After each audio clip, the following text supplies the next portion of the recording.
Kris Aquino may touching na birthday message para sa kanyang little sister na si Kim Chiu. Kamakailan lamang ay ipinagdiriwang ng kapamilya actress, TV host na si Kim Chiu ang kanyang kaarawan.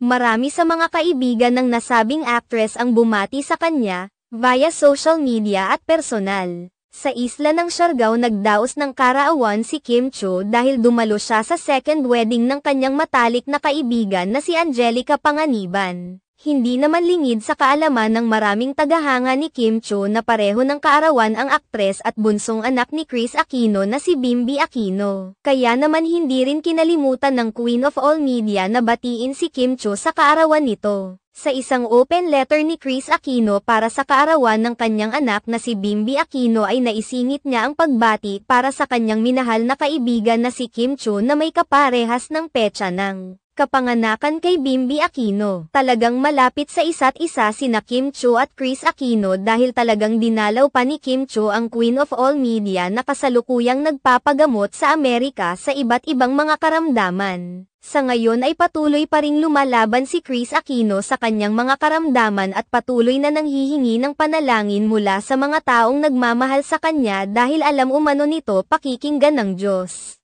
ang mga kahilingan ng maraming tao. Sa kabilang banda, marami naman ang naawa kay Kris Aquino dahil mababasa sa liham nito para kay Bimby na nangangamba na ito na baka ay hindi na niya maabyutan ang 18th birthday ng anak sa susunod na taon dala ng kanyang mga kondisyon na nagpapahirap na sa kanya. Nagpahiwatig pa si Kris Aquino kay Bimby na ang kanyang pagmamahal ay kailanman ay hindi mamatay dahil ito ay for eternity.